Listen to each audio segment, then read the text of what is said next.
Hey there, and welcome back to another episode of A Cuppa Joe. My name is Joe Escobado, and with me on the show today is Romei Chua. Thanks for being on the show, Romei.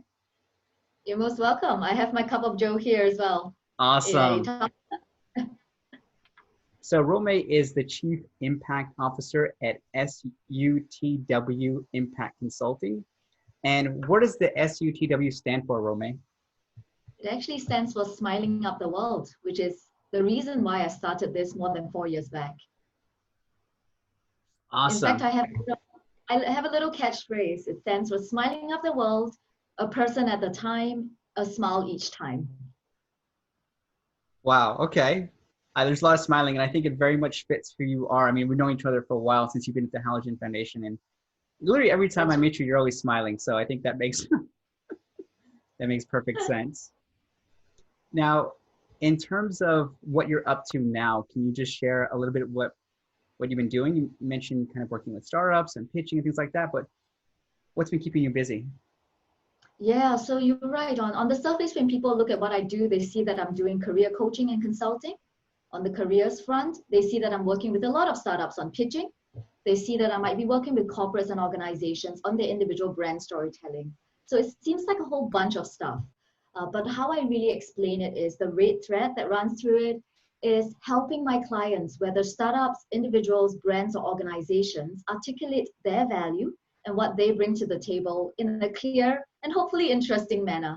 And that applies to interviews as well, because ultimately you're pitching yourself to be taken up as a person of value in that organization you hope to join.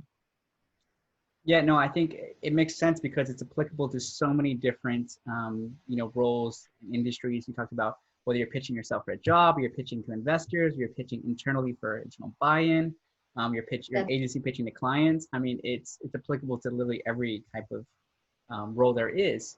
So I think that's what we'll spend the majority of today's session on, is really understanding and getting your tips in terms of pitching. Sure. So I think we'll start maybe from an entrepreneurial perspective. If you're pitching to investors, you're pitching to partners. And one of the things you talked about is showcasing or articulating their unique values. So how do you even get to that point of even identifying the values before you start articulating them? Yeah, that's a really good question, Joe. I think you're right. Before we can pitch something, you need to know what you're pitching and what makes you different. I think a few questions you want to start running through your mind first is, I assume that, let's say, the person knows what they want to pitch, whether it's a product or service or themselves. As an entrepreneur, you have to first ask yourself, who is on the other side of the table? We call this KYC, right? Commonly known as know your customer. And when we say KYC, what we mean is you need to ask yourself, okay, who is this person? What industry are they from? What are they interested in? More importantly, what are their pain points? Why have they agreed to give me this half an hour, 1 hour of their time today?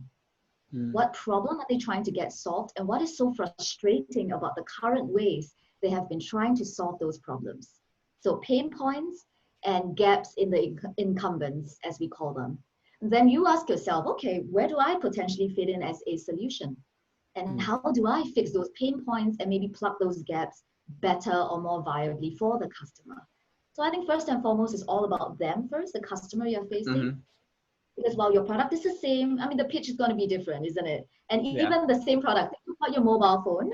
I mean, I'm an Android user for my phone, Mac for my app, or for my computer. But for my phone, I've heard that for different markets, like Vietnam, for example, Joe, you might be familiar, they sell different versions, right? Samsung A, for example, they wouldn't sell the Galaxy series. And that comes from first knowing the customer, then knowing their price point and their willingness and ability to pay and what they need, what they don't need. That part is important as well.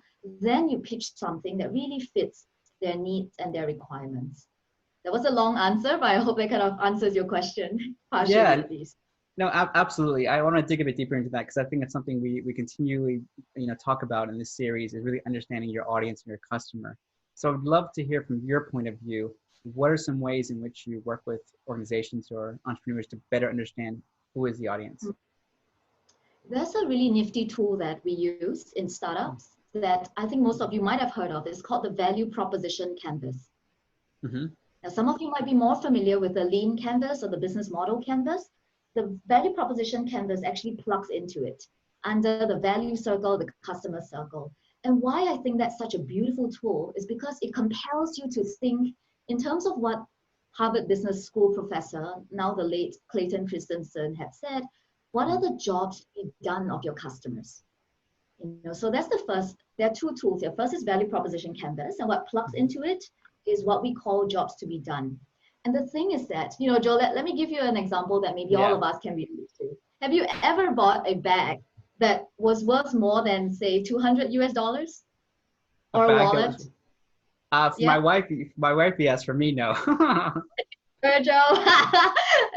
The guys always blame it on the wives. Huh? So let's say your wife, okay, so your wife has bought a bag. Let's say it cost her 300 USD. Now let me ask you, what is the functional job of the bag? What's the functional purpose of a bag? Yes, to carry her personal items to work and just around town. That's Absolutely. So with a $5 bag, if it's PVC, really strong, large enough, many compartments, would it do the functional job as well? Yes. Of carrying things around? Same.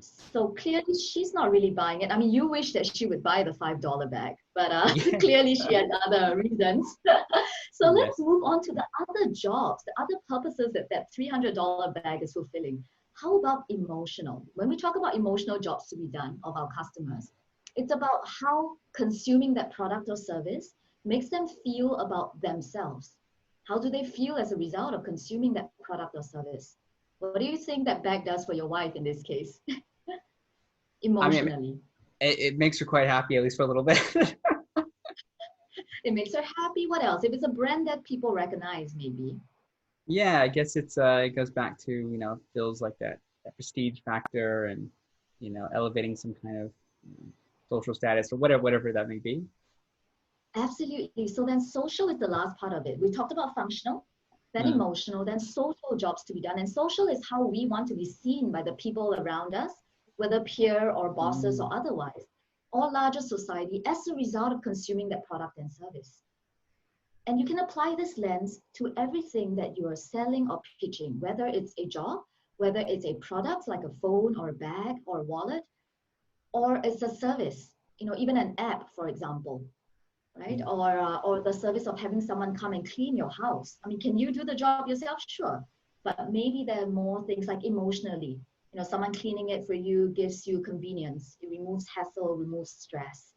And I kind of want to encourage our audience here today to think about the order. It's not always functional, then emotional or social. Sometimes you would notice that the more people pay for a certain premium product, like the branded goods, sometimes people are actually incentivized to pay more than market value because of the emotional and social jobs. But you know what's the trick, Joe?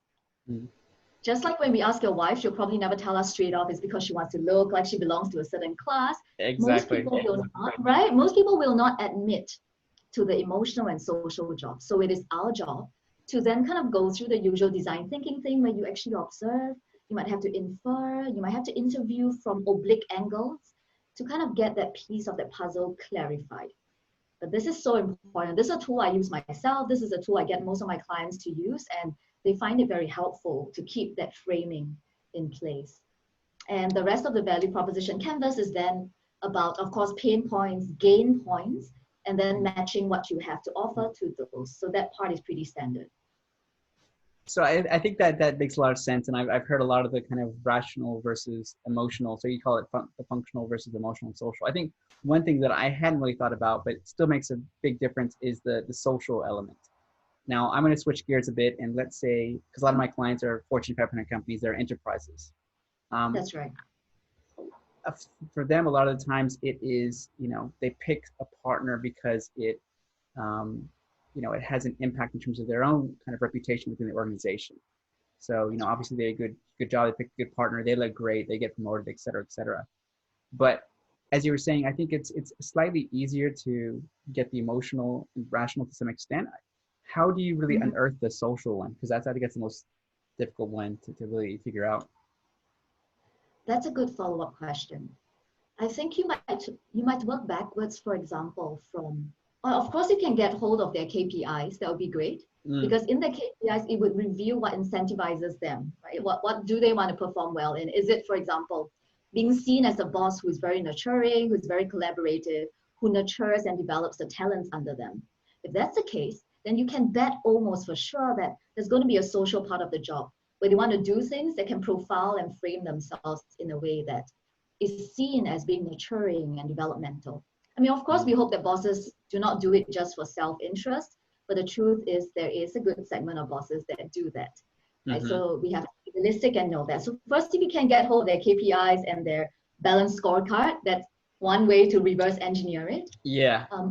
Yeah, right? Do you agree? A second way is probably to look at what members of the organization, so even if it's not explicitly in, say, the vice president's scorecard, if the boss of that organization talks a lot about philanthropy or giving back to society or raising the next generation of leaders in LinkedIn or in their annual reports, for example, then again, when you sell to customers within the organization, you also want to slide that in because that's probably top of mind as well if they want to look good and echo that same refrain of their bosses publicly.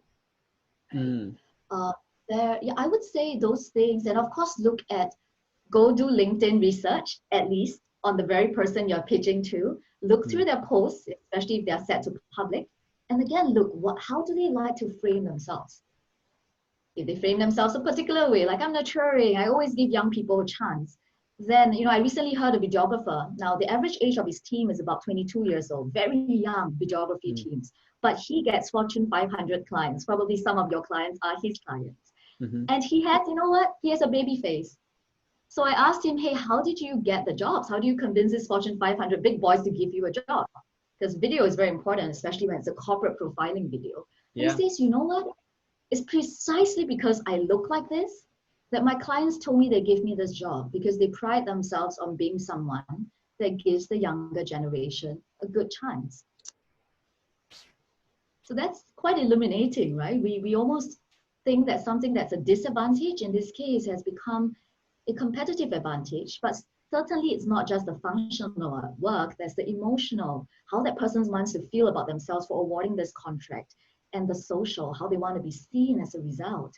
Especially if the video is really good, they can then do a follow-up LinkedIn post and say, really glad to partner with this young team that's been fantastic. And as a company, we believe in working with young talents and giving them a chance. So those are, I would say those are the little ways we can get about it.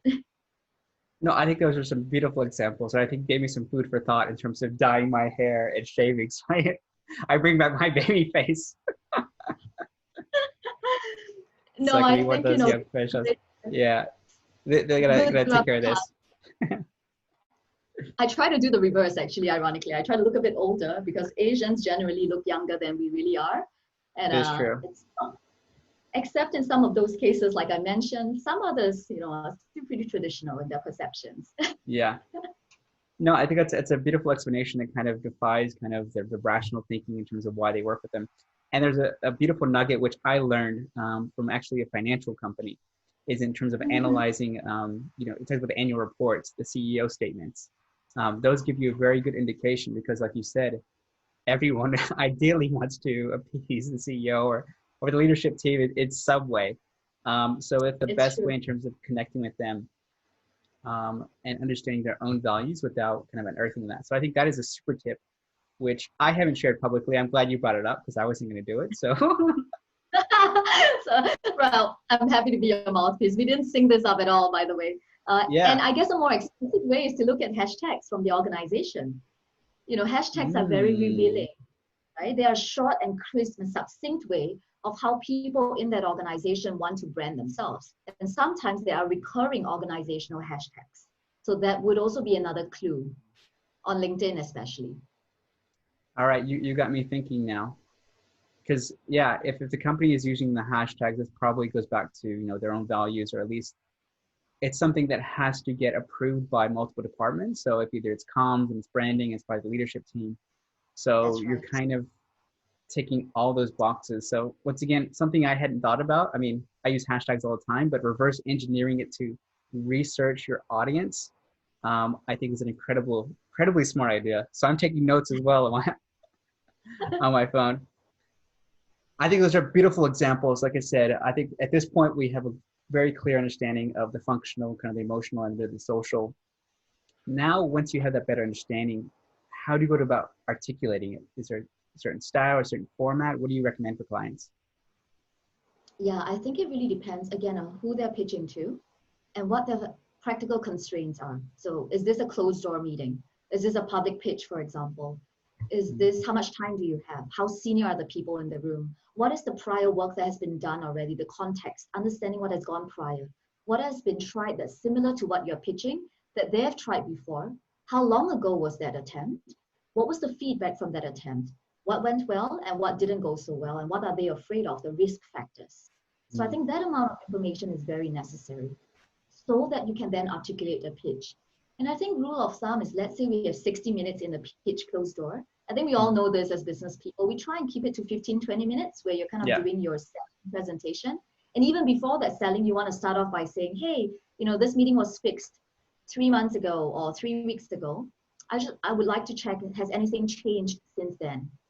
I think checking in to see, especially in times like this, where a week, you can have a month's worth of changes happen in a week today, or even a day.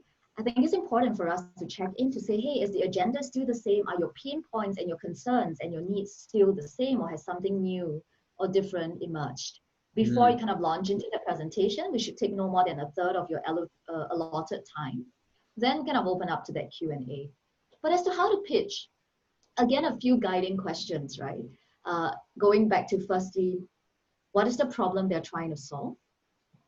Ask yourself and pitch it to them. What are the consequences if you do not solve this problem effectively or efficiently? Because sometimes people only look at the short-term cost of the solution. Say you're buying a software, a data integration software. And they will say, oh, this is going to cost me $500,000. So that's costs upfront. But what they need to hear from your pitch is, now, if you do not invest this $500,000, right, this is going to, because you have data leaks, because your data is sitting in silos and not talking to each other, you're not monetizing on it, you're going to lose potential customers, market share, new talents, and so on. And that's actually going to cost you a cumulative amount of $5 million over the next 3 years. So kind of doing the ROI comparison for them, that's your job as a good pitcher, to draw their attention away from the immediate nuts and bolts to the potential gain, and more importantly, the potential losses that they will incur. And that's psychologically proven by science. They call it the loss aversion theory, which I'm sure, Joe, you're very familiar with. Yeah, no, it's a very good point. I think one of my previous participants summed it up perfectly. He said people don't buy medicine usually when they're feeling good, like supplements. They usually buy it when they're in some kind of pain. That's when they like need it immediately. Absolutely. So I think it goes back to what you're saying, the pain versus gain, and emphasizing on one. One thing, maybe, Joe, if I could, please. So I'm going to just complete my set of questions, because we started off with kind of what's their problem and why is it so painful for them? What is in it for them? I think that what's in it for me, of course, the me here is the customer, needs to be front and center. Potential gains, and we're going to help you avert potential losses. Then the next logical question is, what's your solution and how is it better than my incumbents? So this presupposes that we know how they're trying to solve the problem today. And when you talk about your competitors, there are two kinds, right? There are the traditional competitors that might be more manual, like paper filing, for example. Then there are the modern ones, software like yourself, but what's not so good about them? What are the gaps in them? So you have to answer it on two dimensions, your traditional competitors and then your modern competitors as well, so to speak. And then finally, oftentimes, and we know this having worked with organizations, it's a judgment call. I'm making a bet on you, the person, and you, the team. So you got to convince us, why you? How can you pull this off? What other companies have you done this for already? Leveraging credibility.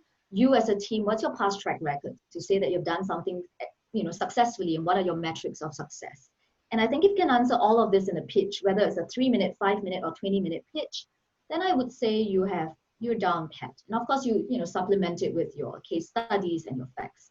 But those I would say are the very core questions that you want to have helped your customer understand, and you should have answered those through your pitch in one way or another. Yeah, no, so I think that makes perfect sense. It's simple but yet powerful questions. What I'd really love to get your thoughts on is, because we're in a somewhat of a similar space in kind of the training and education space, in different topics, but the ROI one, how do you how do you showcase that in something that is not, could be a longer term maybe ROI, or could be something that's a bit more difficult to quantify. So how do you get around that? I'd love to hear that. Yeah, again, it depends on context. I think for, let's say I'm pitch coaching some of my startups, usually I only get 1 or 2 sessions with them. And so the immediate effect is I often have people come back to me to say, especially when they saw them at the start of their journey before any pitch training. And then after a demo day, they say, wow, even before demo day, after going through your sessions, we can see a 360-degree change in the clarity and the narrative that they're telling. So that's kind of immediate ROI, right? Where people can see, touch, feel, and experience it. But you're right, when it comes to, say, training, some other things that are, and interviews as well, that's also another immediate ROI thing that you can measure before and after. But I think when it comes to, for example, one type of training I do might be conflict management, or might be values identification as to what matters to you and how do you align your daily decisions along with that. Now that is something that's very longitudinal, right, Joe? Yes, exactly. Very. And so many contamination factors, right? You may have done a good job and they may have internalized it, but when push comes to shove, maybe their hands are tied in a situation by their bosses or by their peers or by SOPs in the company. So I think over there, it's our job as trainers to manage the expectations of our clients. To say that, look, in a 4-hour training or a 2-day training, this is what we can do for you. This is what's measurable, right? However, if you want sustainable results, then maybe we will need to plan booster or check-in sessions, right? 2 months down, we might have nudges complementing it with AI, for example, or email nudges or surveys. But again, I think a lot of that goes back to organizational will and budget. Oftentimes, you will hear clients say, I don't have the budget to do this, or we don't have the time, we are very pressed for time. In which case, after we do our best, we say, okay, then with the practical constraints that we have, this is what we can do to kickstart the process. How about, for example, I work with your internal coaches so that we can create this momentum, sustain the momentum of change. But pretty much from that point on, it's down to you, right? So that it's a lot more internal capacity building and more sustainable for you from a financial as well as a time point of view. So I think, it really just boils down to managing expectations, being very realistic about what we can do, what we can measure, and what we cannot because of what we are not able to do in the long term with them due to some practical constraints. Yeah, so very good points. I want to get through both of them, one of which was the internal coaching, which I want to get to later, so I don't forget. The other is in terms of setting expectation. And this is something I've been doing a little bit better than before in terms of like helping them understand a one-off versus a series. So for example, what the objective of one-off is to, enlighten them to change their thinking. But in order to implement, real action, it usually takes, like you said, a series of sessions or check-ins such that you can see the behavioral change versus a one-off and expecting them to do a whole 360-degree change. One more thing to add was accountability partners. That's a free tool that's very effective. What I sometimes make my clients do is sign an accountability statement or declaration almost, and they have to actually, in class itself, they have to say, I pledge to these actions that they said they would do, and they have to sign it, take a photo of it, or email it across to somebody that they respect. And that's important, somebody they respect. Ideally, it's someone within the organization if it's a work context, because that person can kind of keep an eye on, are you following up on these KPIs and these pledges, right? Why that you respect? We all want to look good in front of people that we respect because we want them to think well of us. And we actually make them do it in class so that there's no backing off afterwards. No, I think it's an excellent idea. I think I've tried that in the past, or at least I've seen organizations that have tried in the past. I'm keen to see if people actually executed on it. That's the other thing. Like, a lot of times they're very excited in the session, but a lot of times that's always the tough part. So then you can gamify it a little bit. Now, of course, this boils down to how willing, right, and game your participants are. But if they're willing to go the whole way, I would even say, guys, make it hurt. What would be an amount of money or a time exchange that hurts? So for example, they would say, hi, accountability partner, I give you permission that if I fail to reach this target or this KPI or this pledge, For every day that I don't hit it, or every percentage I don't hit it, I'm going to give you $100 into your account, no questions asked, and you're not allowed to return it to me. Right now, for some people, they're super rich. 100 is not painful enough. Make it a 500, 1,000, whatever it is that hurts. If you're Yeah. seriously committed to making a change. Now, for some people, it's not money. Maybe it's time, right? That in exchange, you have to do something. Maybe you're very good at designing slides. And in exchange, if you don't hit the pledge, the other guy can solicit X amount of time from you to finish a slide deck for them. Whatever it is that hurts, Yeah. there needs to be a stake involved in this exchange and this accountability partner practice. I love it. Yeah. Like I said, I'll have to consider doing that in my upcoming sessions, but it makes sense, like you said, to keep the momentum going. Another thing that I want to touch on is you talked about coaching the internal coaches, if I heard that correctly. So for example, tell me a bit more about that, because it sounds quite fascinating. Yeah, so it's actually nothing new as a model. We call it train the trainer model externally. So internally, it might be, so for example, if you wanted to roll out coaching as a system, you wanted to teach people to be better coaches. Ideally, let's say at the end of the day, they want to develop 100 coaches within the organization.